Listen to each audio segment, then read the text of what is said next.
آل محمد۔ کعب بن عجرہ رضی اللہ تعالیٰ عنہ روایت فرماتے ہیں کہ قیل یا رسول اللہ، سرکار سے سوال کیا گیا یا رسول اللہ سلام آپ پر کیسا پڑھتے ہیں نماز میں، نماز غیر نماز جو بھی ہو، سلام آپ پر کیسا پڑھتے ہیں یا رسول اللہ، وہ ہم سیکھ لیے، فقد عرفنا، ہم جان لیے وہ کیسا ہے۔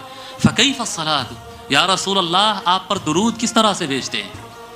یہ کیا کہتے ہیں، صحیح بخاری کی حدیث سنا رہا ہوں، سلام آپ پر بھیجنا ہم سیکھ لیے ہیں یا رسول اللہ، صلاۃ کیسا پڑھتے ہیں آپ پر، درود کس طرح سے بھیجا جاتا ہے؟ حضور صلی اللہ علیہ وآلہ وسلم فرمائے قولوا اللہم صلی علی محمد وعلی آل محمد کما صلیت علی ابراہیم وعلی آل ابراہیم، پورے اختلاف الفاظ کے ساتھ، باقی کے الفاظ میں اختلاف ہے جی، کہیں ازواج ہی بھی آیا، کہیں ذریات بھی آیا ہے، کیا کہتے ہیں، کبھی علی ابراہیم آیا ہے، کہیں علی ابراہیم وعلی آل ابراہیم، اس میں سب میں اختلاف ہے، لیکن ایک حصہ درود کا جس پر متفق ہے، ساری روایتیں اس پر متفق ہے، اس میں اختلاف نہیں ہے، وہ حصہ کیا ہے؟ اللہم صلی علی محمد وعلی آل محمد، یہ صحیح البخاری میں جی۔ سنی شیعہ اہل حدیث کھجے بھورے جو بھی کلمہ پڑھنے والے ہیں سارے لوگ تو یہی درود پڑھتے ہیں، برابر ہے نا، یہ درود میں تو کسی کو اختلاف نہیں ہے۔ اور حضور اکرم صلی اللہ علیہ وآلہ وسلم بغیر آل محمد کی کوئی درود سکھائے ہی نہیں، بغیر آل محمد کے درود سکھائے ہی نہیں۔ اب درود شریف کی جو آیت ہے وہ تو قرآن کریم میں موجود ہے، درود پڑھنا تھا۔ بنو امیہ کا زمانہ جب آیا تھا نا، ظالم حکومت جب آئی تھی، تو اہل البیت کا نام لینے پر سزائیں ہوتی تھی۔ اگر کوئی انسان اپنے بیٹے کا نام اہل بیت کے لوگ کے نام پہ اگر رکھ دیا، علی حسن حسین اگر کوئی نام رکھ دیا تو بچے کو ذبح کر دیتے تھے، یہ نام کیسا رکھنے والے کا مرڈر ہو جاتا تھا، قتل ہو جاتا تھا۔ تو تصور کرے کیا وہ زمانے میں اہل البیت پر درود پڑھنا ایک نارمل انسان کے لیے ممکن تھا؟ نہیں تھا۔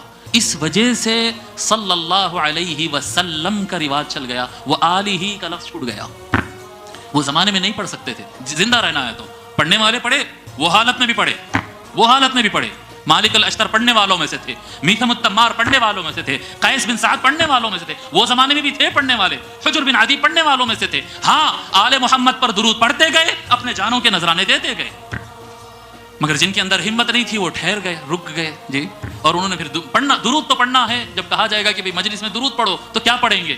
آل محمد کا نام لیتے ہی جان لے لی جاتی ہے، تو وہاں سے چل گیا صلی اللہ علیہ وسلم، صلی اللہ علیہ وسلم، اور کتنا چل گیا دیکھیے آپ، امت کی میجورٹی یہی پڑھتی ہے، جبکہ ہمارے آقا صلی اللہ علیہ وآلہ وسلم آل محمد کو چھوڑ کر ایک بھی درود نہیں سکھائے، جو درود سکھائے ہیں تو اہل بیت کے ساتھ سکھائے، اللہم صلی علی محمد وعلی آل محمد۔ اس لیے میں کہتا ہوں جب حضور کا نام لو، سرکار کا نام لو، تو صلی اللہ علیہ وآلہ وسلم بولیے، کیا بولیں گے؟